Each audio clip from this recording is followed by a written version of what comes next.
예, 정호영 보건복지부 장관 후보자 자녀의 의대 부정 편입학 의혹으로 미성년자의 논문 부정 의혹 다시 뜨거운 쟁점으로 오르고 있죠. 국립대학에서만 24건이 확인됐지만 입학 취소 통보를 한 사례는 3건에 불과한 것으로 확인되면서 논란은 좀 더 커질 것으로 보입니다. 이 시간에는 이러한 논문 부정 사례들을 꾸준히 지속적으로 취재하고 있는 탐사보도 매체 셜록의 박상규 기자, 그리고 20여 년 동안 대치동에서 논술 강사, 입시 컨설턴트로 활약을 하셨고 최근에는 우리 사교계의 현실을 담은 책이죠. 대치동을 쓴 분이세요. 조장훈 작가 두 분 모셨습니다. 어서 오십시오. 네, 안녕하세요. 안녕하세요. 네, 박상규 반갑습니다. 기자님, 조장훈 작가님. 자, 우리 진중권 작가님과 김성현 소장님 인사 안녕하세요. 나눠주십시오. 안녕하세요. 예. 안녕하세요. 이 스튜디오가 꽉 찼습니다.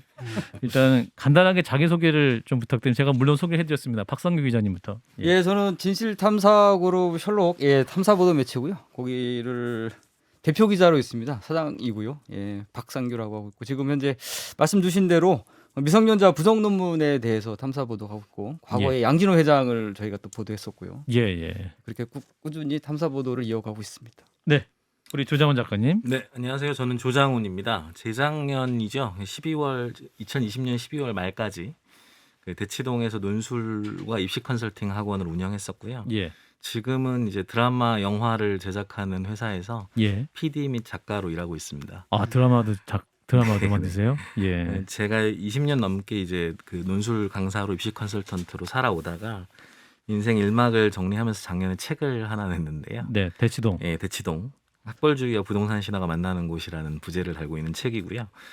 오늘 이제 함께 나와주신 박상우 기자님하고 셜록에서 또 취재하시는 주제와 관련돼서 저는 인터뷰를 한 적이 있어서 오늘 또 한판 승부에서 그 논문 부정 관련 주제로 출연 요청 주셔서 이렇게 나오게 됐습니다. 예, 너무 선생님처럼 말씀하셨어요. 일목요연하게 정리가 되네요. 일타 강사. 예, 일타 강사. 옛날에 우리 누이가 나보고 야 너 그 저 강남에서 그 논술학원이나 하라고 이러더라고요. 자, 그때 갔으면은 돈 엄청 벌었을까나. 그러니까 우리 작가님은 일타 강사가 척하면 됐어. 척이시겠네요. 어떤 이제 입시 뭐 패키지 어떤 관련자를 이렇게 만들었다면 어떤 식으로 이렇게 만들었고 그런 걸 다 아실 수 있겠네요. 그러니까 입시와 관련돼서 실제로 어떻게 스펙들을 이제 만들어 만들어가고. 왔는지를 저도 보는 거죠. 아하. 저도 컨설팅을 받으러 오면 학생의 예. 학생부 내용들을 쭉 보게 되니까 예. 그러니까 지난 제가 컨설팅을 시작한 게 2012년경부터니까 그 이후에 학생부 안에 네. 학생들의 스펙들이 어떻게 기록되어 있는지를 예. 계속 봐왔던 부분. 그렇군요. 그런 것도 사실은 뭐 컨설팅 하는 데서 막 권합니까? 예를 들어 가지고 아빠 인맥을 이용해 가지고 누구랑 해 가지고 논문 뭐 공동 저자로 뭐 해라 뭐 이런 식의 그런 컨설팅도 하나요? 거를 이제 할 수 있는 방법은 사실 뭐 많지 않죠. 네, 저희는 그런 거는 없었던. 그러니까 2012년이시면 2007년에 입학사정관제 도입돼서 쭉 운영하다가 약간 흐지부지 되던 시기에 시작하셨다라고 봐도 되는 건가요? 그 시기는 흐지부지 되던 시기가 아니고요. 오히려 입학사정관제가 점점 확대되면서 확대되는 시기. 2013년 이후에 이제 그 학생부 종합전형으로 이름이 바뀌던 시기입니다. 그래서 지금 학생부 종합전형이 수시에서 적어도 상위권 대학에서는 주류 전형에 해당하기 때문에 그 시기에 이제 제가 입시 컨설팅 일을 했었죠. 예. 자, 일단 정호영 보건복지부 장관 후보자 자녀의 그 의대 편입학 이제 의혹이 있습니다. 논문 부정 의혹이 나오고 있는데 박 기자님, 예. 이게 취재 많이 해보셨잖아요. 예, 예. 딱 보시니까 어떠세요?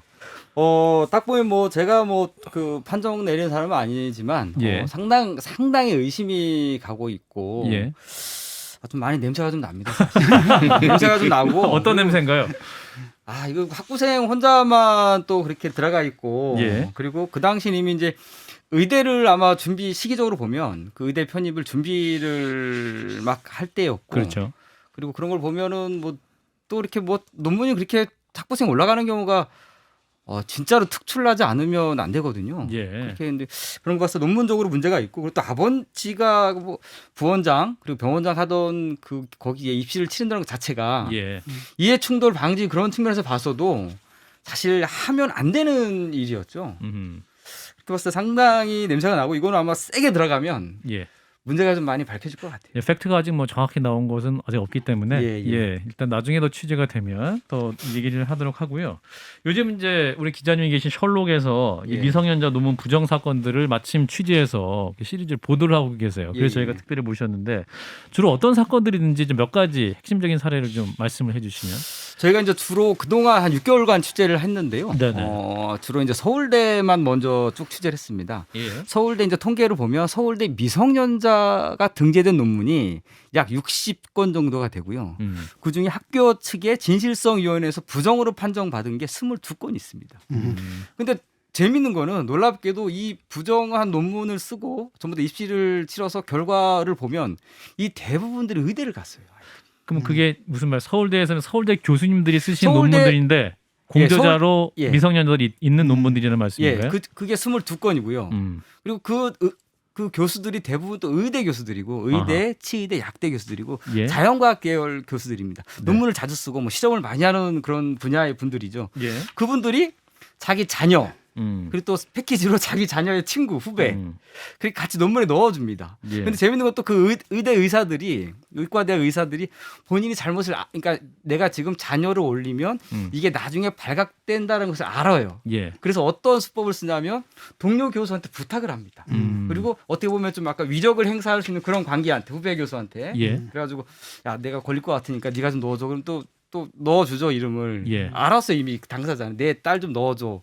그런 경우가 있죠. 그래가지고 그게 서울대 농생명과학대 A 교수인데 예. 이분이 이제 자기 딸하고 딸의 친구를 이렇게 논문에 넣어줬어요. 동료 교수 논문에. 예. 근데 그게 저희가 보도를 했는데 보도하고 나서 최근에 미생물 학회에서 이 논문을 철회를 했습니다. 아하. 부정이 너무 심각하다고. 음. 근데 그러고 나서 이 교수는 재밌는 것은 서울대 교수들이 상당히 많이 연루가 되어 있는데 논문 60건이나 있으니까 그리고 예. 부정 판정 받은 건 20건이고 많이 연루되어 있는데 이분들 전혀 징계를 받지 않았어요. 아무도요? 아니 근데 아. 잠깐 그 전에 예. 이게 부정 판정 안 받은 것들도 그 예. 기준은 뭐예요? 그러니까 뭐 기여도 그러니까 서울대 자체 내에서 그러니까 문재인 정부에서 교육부에서 2008년부터 2018년이죠. 2018년부터 김상근 교육감이 전수조사를 하겠다고 발표를 했었어요. 그래서 대학 측에서 미성년자 논문이 들어간 것들 자기네 학교 생산된 것 중에서 예. 그래서 그래서 이제 진실성위원회를 통해 가지고 검증을 해봤죠. 이게 과연 기여를 했는지 연구노트 가져와봐. 그리고 네가 무슨 일 했어 다 검증해봤더니 그때 거기서 걸려든 게 이제 22건. 이건 부정. 이거는 미성년자 네가 기여했다고 볼 수가 없어. 그리고 판정 받은 게 22건이에요. 아, 근데- 실제 그럼 연구를 잘한 논문의 경우도 내용의 있군요. 부정이 아니라 참여 여부에 대한 부정을 예, 참여 더 여부에 부정. 중점적으로 그다음에 보고 있군요. 거기서 이제 취소된 게 지금 뭐 3건밖에 안 되잖아요. 거의 그러니까는 또 안타까운 건 뭐냐면 학교에서 이렇게 연구 부정이 판정이 났으면 사실 학교 측에서 통보를 해야 되거든요. 학회라든가 예. 뭐 논문 게재된 저널에다가. 예. 근데 서울대가 한 건도 통보를 안 했습니다. 한 건 통보- 통보 안 했다. 저희가 학회 다 돌아 그러면 그거 혹시 논문 예. 연구 부정 판정 받은 거 알고 계십니까? 물어보면 예. 학회에서 그래요? 저희한테 오히려 반문을 해요. 몰라요. 그리고 또 중요한 것은 뭐냐면 연구 부정 저질렀던 그 교수들이 예. 그 학회에 또 고위직인 경우가 많아요. 음. 그러니까 자기 학회지에 자기 딸 이름 올려주고 자기 아들 올려주고 또 자기 학회에서 또 시상도 해주고 이렇게 훌륭한 학문적 업적을 냈어 미성년자가 또 포상을 합니다. 상을 주고 뭐 대상 주고 뭐 대회 열어서 그래서 그게 또 입시에 활용됐겠죠. 그런 시스템이에요. 음흠. 서울대가 이제 대학 측에 좀 문제가 많아요. 통보를 해주고 좀 이런 거를 다시는 재발되지 않게 징계도 좀 하고 좀 단단히 조치를 해야 되는데 그런 과정이 없어요. 그러니까 이게 우리는 뭐 다 조사해가지고 털었어 이거잖아요. 그냥 자기 책임만 면하고. 잘 털면 되는데 또 징계를 안 받았어요. 그러니까요. 예. 그 징계를 사립- 작가님 지금 부탁드릴게요. 이 말씀하신 그래서 뭐 상까지 받고 이런 부분들을 보면 이게 입시에 사용하려고 했던 흔적이 역력한 거 아닙니까? 근데 제가 알기로 입학사정관 제도가 있을 때는 막 그런 시상명도 밝히고 막 논문 제목도 쓰고 이러다가 이게 부작용이 생겨서 좀 없어지고 이랬던 거라서 딱 말씀하셨던 그 시기에 좀 몰려 있는 것 같은데 네. 예 이게 관련이 좀 있는 건가요 입시하고 정확히? 네네. 입학사정관 도입이 이제 2008년경에 이루어지는데요. 예. 그 당시에 이제 미국의 그 얼리 어드미션 수시 전형에서 이제 입학 사정관들이 그 지원자의 학교 생활을 정성 평가를 통해서 학생을 선발하는 제도인 거죠. 근데 이제 이게 좀 너무 지나치게 급하게 확대된 측면이 있습니다. 그러니까 노무현 정부 2007년 말에 국회에서 그 2008년 예산안 제출 당시에 200억 원의 지원 예산이 있었어요. 입학사정관제. 그런데 당시에 이제 대선 승리했던 한나라당이 이거 10분의 1로 줄여서 20억 원으로 만들어 놨었고요. 그런데 이제 그 이명박 대통령 인수위원회의 사회문화분과 간사로 있던 이주호 의원이 예. 당시에 입학사정관제로 가야 한다고 자당 의원들을 설득을 해서 이 예산을 60% 수준 128억 정도로 다시 끌어올리는데요. 그리고 도입 시기를 확 당겨버립니다. 네, 그러니까 왜냐하면 당시 논술 전형이 입시에 좀 부담을 초래한다, 뭐 죽음의 트라이앵글이다 이런 이제 비판들이 있었고 예. 그러다 보니까 이제 교육 정책의 전환이 필요한 상황이었던 거죠. 그래서 이제 예산은 줄었지, 도입은 당겨졌지. 이러다 보니까 사람들이 뭐가 뭔지 모른 채로 바뀐 입시 제도들을 만나게 됐던 거죠. 예.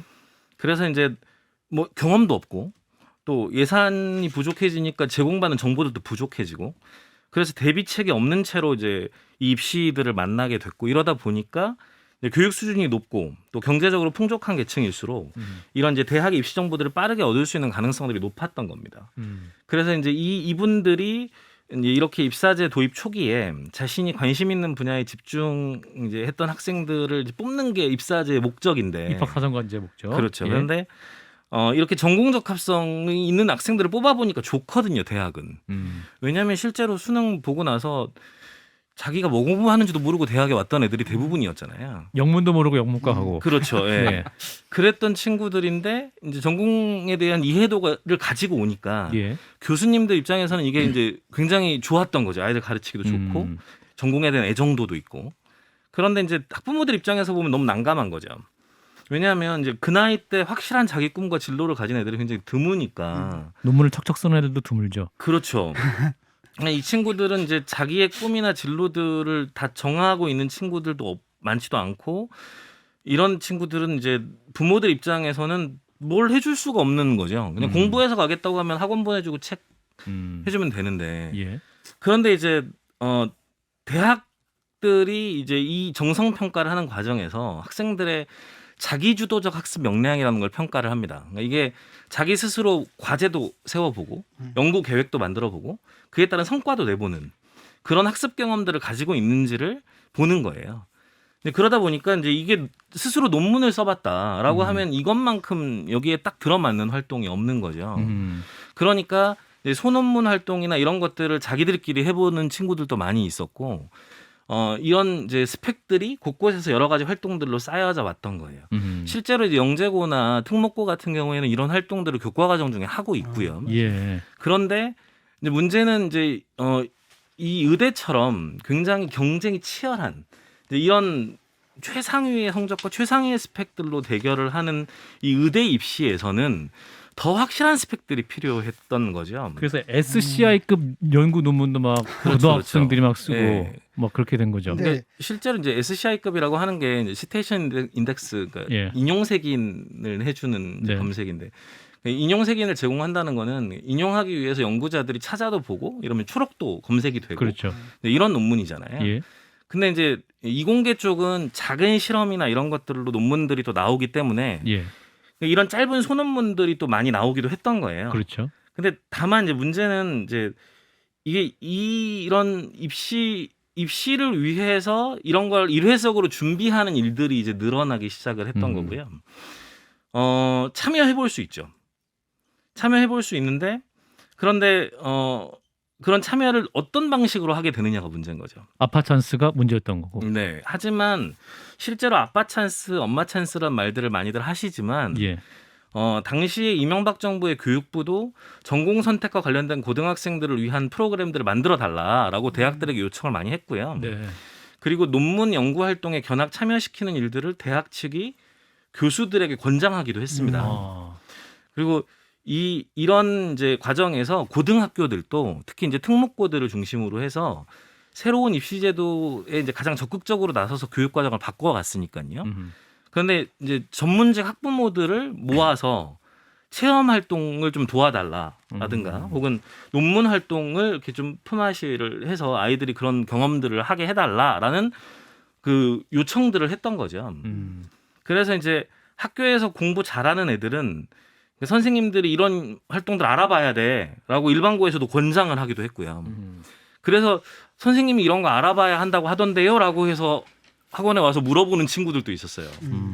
그러니까 심지어 전문직 학부모들 모아놓고 협조 요청을 할 정도였으니까. 그럼 이게 합법과 불법의 경계선을 좀 왔다 갔다 할 수 있었겠네요. 그렇죠. 그러니까. 그러니까 부모들 입장에서 보면 도덕적인 원칙이 확고한 사람이라면 예.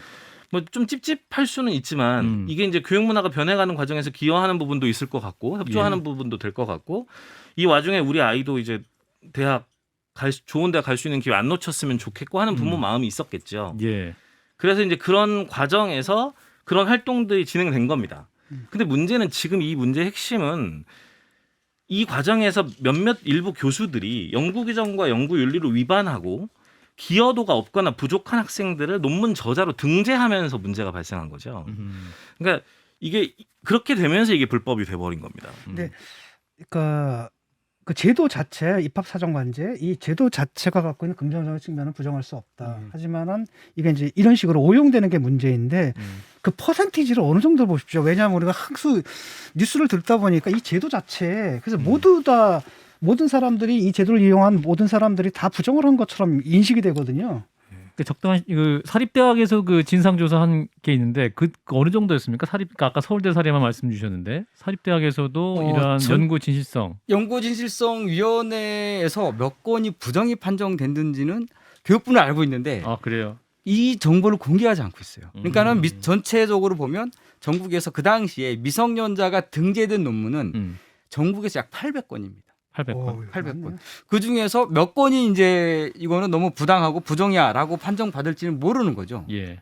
근데 어쨌든 간에 800건이고 상당한 결과가 이미 나왔을 텐데 교육부가 이걸 공개를 안 하고 있어요. 이게 그 예를 들어 가지고 정말 제도 자체는 좋은데 또 예. 제대로 운영되고 있는데 그중에 일부가 썩었다라고 한다면 그 부분을 도려내는 게 문제인데 지금 이제 그게 자료가 공개가 안 되고 이러다 보니까 또 뉴스에서 계속 듣다 보면 전부가 다 그런 줄 알거든요. 그러니까 이제 젊은 사람들은 뭐라고 생각하냐? 이거 이럴 바 다 없애고 옛날처럼 시험 보자. 근데 실제로 예. 지금은 거의 없어진 상태죠. 그러니까 그런 학생부에 식으로 논문이 하는 것은 들어갈 수 없게 돼 있죠 지금은.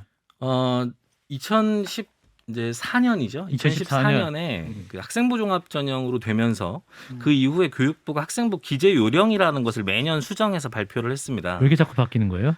왜냐하면 이제 논문이라는 말이 언제나 새로운 길을 찾아내는. 아, 네, 그래요? 못 들어가게 하면 예. 그러면 이제 고등학교들이 논문이라는 말이 또 안 들어가게 한다고 아이들이 하는 그런 활동들을 못 하게 할 수는 없잖아요. 예. 소논문 활동으로 바꿉니다. 그러면 이제 소논문이란 말도 못 쓰게 하면 탐구문 대회로 바꿔요. 탐구문. 네. 그러니까 이제 이렇게 해 가면서 이제 그런 활동들이 계속 유지가 되는 거고요. 저는 그 활동 자체가 잘못됐다고 생각되지 않아요. 그러니까 문제는 이것이 이제 대학 예를 들어 자기 자녀에게 그 공식적인 학계에서 그 학문적으로 검증되어야 할 논문의 저자로 자기 자녀를 올렸다거나 혹은 이런 걸 품앗이를 통해서 이런 것들이 어떤 뭐 거래가 이루어진 등재가 있었다거나 그리고 이것이 입시에 악용이 되었다거나 이제 이런 경우가 문제인 것이지 그러니까 논문 활동 자체는 사실은 학생부 종합전형이든 그것을 준비하는 과정에서의 교육적인 취지에 있어서든 좋은 측면이 있는 거죠. 실제로 뭐 영국 같은 경우에는 논문 활동 자체가 입시 제도에 일부러 들어가 있는 경우들도 있고요. 예. 그래서 저는 이제 문제는 이제 오히려 젊은 층들이 갖고 있는 좀 그 박탈감이라고 하는 것들은 저는 두 가지 측면이 있는 것 같아요. 이 학종이 상위권 대학의 전형이고 전국적으로 보면 학종보다 교과 전형이 더 많습니다. 그러다 보니까 이제 학종을 준비하는 학생들이 학교에서 공부를 좀 잘하는 친구들일 그렇죠. 수밖에 없고요. 예. 그리고 학교에서 공부를 잘하는 친구들 중에서도 이런 활동들을 논문 활동하려면 비용이 들어가잖아요.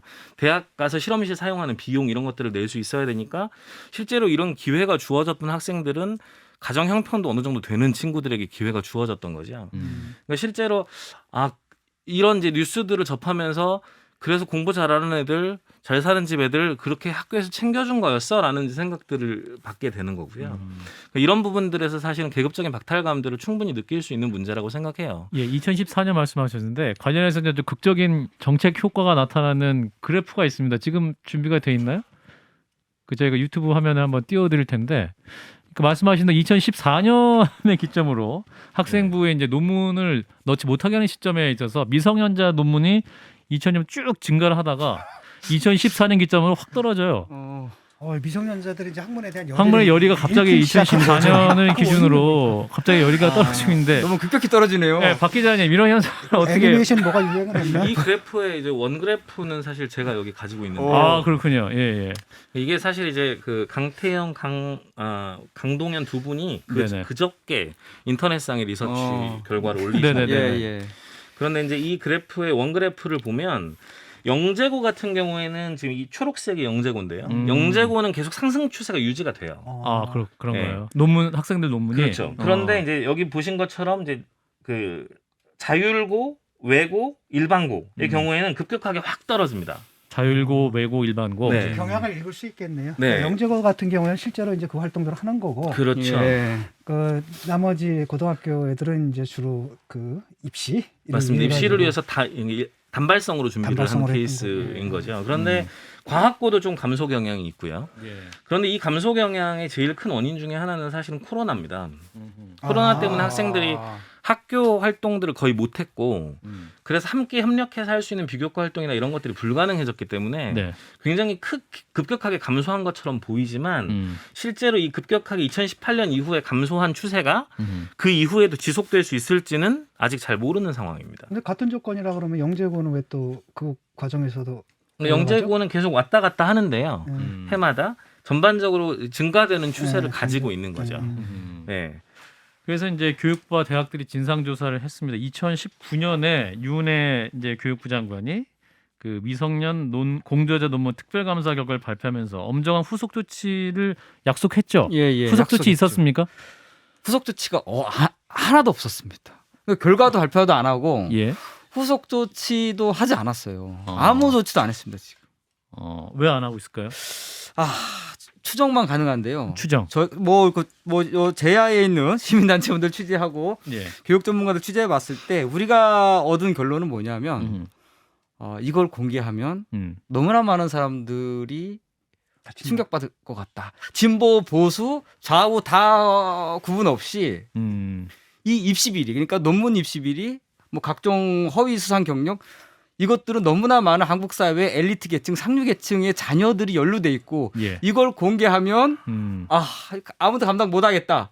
그래서 그냥 유은혜 장관에서 묻어버리는 것 같은 느낌이 들어요 저는. 실제로 내가 조국 사태 때 옛날에 같이 운동했던 친구들한테 어떻게 운동했던 사람들이 이걸 지지를 할 수가 있냐라고 했더니 가면잡기 웃으면서 사실 나도 했거든 그러더라고요. 진짜 많이 했을 거예요 아마. 그렇군요. 그 당시 입시 비리, 그러니까 이제 논문 부정이라든가 예. 허위 수상 경력 그 위조 같은 경우에는 거의 상식처럼 떠돌았죠 세상에. 이거 다 뭐 외국 한번 갔다 오면 대학 갈 수 있다. 뭐 논문 하나 쓰면 뭐 어느 정도 된다. 예. 이거 가짜 수상 경력이다. 이런 것들이 너무나 많은 소문처럼 퍼져 있었고. 예. 그래서 언론들도 2017년도부터 이런 걸 좀 보도하기 시작을 했었어요. 허위 2017년? 논문, 가짜 수상 경력 예. 이런 것들. 근데 이제 유야무야 넘어오다가 지금 이제 뭐 조민이 이제 뭐 그 학생이 입학 취소돼 그러면서 갑자기 더 이슈가 된 거죠. 그러면 이제 나머지 학생들 어떡할 거냐. 그리고 교육부가 이미 진상조사한 결과를 왜 공개하지 않느냐. 이런 문제가 지금 대두되고 있는 거죠. 교육부의 진상조사 결과는 당연히 정보공개 청구를 해보셨을 것 같은데요. 예, 정보공개 청구를 당연히 했죠. 그 정보공개 청구했는데 중요한 것은 교육부가 취합한 정보를 공개하려면 대학 원소스를 준 대학 측의 동의를 얻어야 됩니다. 이 공개해도 되냐. 근데 대학들이 전부 다 개인정보, 사생활 침해를 이유로 공개하면 안 된다라고 얘기한 거예요. 수사기관 요청이 아닐 법원에 경우에는 소송도 해보셨을 것 같은데. 저희가 지금 현재 어떤 단계냐면 일단은 공개를 안 했기 때문에 이의 신청을 했고 그 최종적으로 모든 대학들이 다 공개 안 한다고 하면 저희가 행정소송을 준비하고 있습니다. 행정소송도 준비하고 있고 그 다음에 교육부 상대로 이거 공익감사 청구는 이미 이제 거의 진척이 됐고요. 이거는 저희가 청구할 예정이고 예. 만약에 계속 그래도 공개 안 한다면 행정소송을 통해서 받아낼 생각이고 예. 저희는 어쨌든 800건의 전수조사를 다 해볼 생각이에요. 800건. 과연 어느 자녀가 누가 허위로 논문을 썼는지 이것은 공개가 돼야 되죠. 그리고 논문이라는 것은 난 대학 측의 이 항변이 주장이 좀 이해가 안 되는 게 논문은 사회적이고 공적인 결과물이거든요. 예. BK21이라든가 그리고 우리 논문 생산할 때 많은 국가적인 지원이 가거든요. 국민 세금으로 생산한 결과인데 이걸 개인정보라고 하면 그러면 도서관에서 논문 검색하는 사람은 관음증 환자도 아니고 근데 아까 이제 우리 기자님이 취재했고 충분히 두 개인정보야. 명의 그 서울대 농생대 A 교수의 자녀와 자녀의 친구 예. 두 분의 행적을 조사했더니 두 예. 분이 다 지금 현직 의사라면서요. 예, 한 명은 아주대학교 의사고 예. 한 명은 삼성 서울병원 의사가 됐습니다. 또 한 명은 특히 한 명은 그 서울대 농생명과학대 그 자녀는 조민 씨하고 코스가 똑같아요. 아. 저기 생물 관련 학과 갔다가 의전원으로 고려대학교 의전원 입학을 했고 네. 그래서 이제 의사가 됐고 음. 그런 케이스고요. 지금 현재 이 분들이 상당히 부담스러워한다고 해요. 의사들한테 지금 엄청나게 제보가 오고 있고. 뭐 기자님이 그 당사자들한테 전화도 해보시고 취재를 해보신 적 있으세요? 아 그럼요. 당연히 절차하니까 당연히 이제 아버지도 만나보고 예. 그 교수들 다 만나보고 음. 그리고 이제 그 당사자 전화했는데 예. 전부 다 저는 더 이상 논문에 말하고 싶지 않아요. 그러면서 전화 끊고 잠적을 합니다 보통 다. 다 이제 성인 되고 직업생활 하고 있는데 어떻게 됩니까? 작가님 이거 어떻게 풀어야 돼요? 제가 뭐 법을 잘 알지 못하지만 예. 상식적으로 보면 모두가 도덕적 분자가 될 수는 없기 때문에 예. 자기나 자기 가족의 이해관계 앞에서는 도덕적인 해이에 이를 가능성이 있죠. 그러니까 이제 법과 제도적 장치를 통해서 개인의 자유를 제한하는 거 아니겠습니까? 네. 학부모든 학생이든 자식의 성공을 위해 노력하는 과정에서 그 논문 부정을 대수롭지 않게 생각을 한 거죠. 그까이 문제 안 되면 좀 할 수 있는 거 아니냐 이렇게 생각을 했던 건데 하지만 어떤 부모라도 나중에 걸리면 자녀의 모든 학력과 자격이 다 취소될 수 있는 일을 하려고 하진 않을 거예요. 그 이야기는 다시 말해서 학부모 학생들은 논문 부정이 심각한 위험을 초래할 과실이라고 생각하기보다는 편법의 소지가 있는 사회적 관행 정도로 생각을 한 거죠. 하지만 전 여기서 이제 그럼 누가 제일 큰 책임자냐를 생각해봐야 한다고 생각하는데 교수는 그렇지가 않잖아요. 교수는 제1저자의 의미가 뭔지도 알고 SCI급에서 왜 연구 진실성과 연구 윤리가 담보되는 것이 중요한지를 누구보다 잘 알고 있는 사람들이기 때문에 이 사람들이 위법행위를 공모하고 시행을 했다면 이 사람은 이 위법행위의 심각성을 알고 있었던 사람인 거죠. 그럼 누가 더 심각한 처벌을 받아야 되는지는 되게 명확한데 근데 이걸 1차적인 책임의 대상들은 다 빠져나가고 그리고 지금 당시에 그 입시 관행과 사회적인 관행 속에서 자기에게 주어진 걸 열심히 했던 친구들이 어느 날 갑자기 입학 취소를 당하고 이렇게 되면 이 친구들도 자기가 잘못했다는 걸 알지만 억울하지 않을 수 없죠. 그래서 저는 이 부분들이 법 규정이 정말 사회정의를 제대로 실현을 하려면 먼저 1차적인 책임자들인 교수들과 학계가 여기에 대해서 좀 통렬히 반성을 하고 변화가 필요하다고 생각하고요. 예. 그러니까 생각해보면 그 석박사 논문들에서부터 너무 자격 없는 수준의 논문들을 통과시켜온 관행들이 있었던 거잖아요. 지금 대통령 후보자 부인에 대한 논문들도 얘기들이 막 나오고 있지만 예. 어렵게 검증을 하고 있는 것 같던데. 근데 이 과정들을 생각을 해보면 석박사 학위 논문들을 그렇게 말도 안 되는 논문들을 통과를 시켜온 관행들이 있는 상태다 보니까 작은 소논문에 고등학생 이름 하나 얹어주는 게 별일이 아니었던 거죠. 예. 그러니까 저는 이런 학계 관행들에 대해서 사실은 학계 스스로가 책임을 통감을 하고 여기에 대해 해당 교수들에 대한 적절한 징계를 하지 않으면 학문적 진실에 대한 우리 사회의 신뢰도도 생기지 않을 거라고 생각하고요. 예.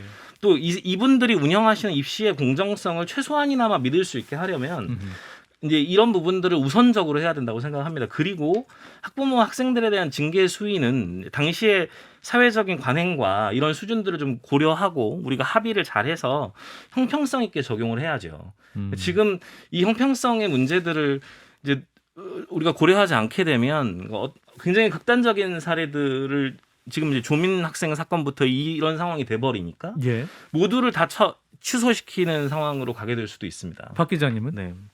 근데 그건 제가 볼 때는 좀 이상한 것 같아요. 왜냐하면 학부모랑 그 교수가 공범 관계인데 그쪽에서 하나는 관행이고 그렇다면 그 관행이 아닌 건 뭡니까? 해당 교수한테에게도 그건 관행일 테고 사회적 관행일 테니까 그건 좀 아닌 것 같아요. 예, 박 기자님 어떤 대안이 있을까요? 일단은 듣고 마무리하겠습니다. 그 학계가 논문 자체를 너무나 허술하게 심사했던 1차적 책임 분명히 있고요. 예. 근데 지금 현재 이 조민 씨가 입학 취소된 이후에 그 다른 학생도 어떻게 할 것인가에 대해서 전부 다 그러면 입학 취소해야 되는 것인가 그런 거에 대한 전혀 지금 대비가 안 돼 있는 것 같아요. 뭐 10여 년 전 일을 취소하는 게 과연 합당한 것이냐라는 예. 사회적 합의 같은 것도 필요하겠지만 저의 개인적 생각은 네. 형평성 하셨는데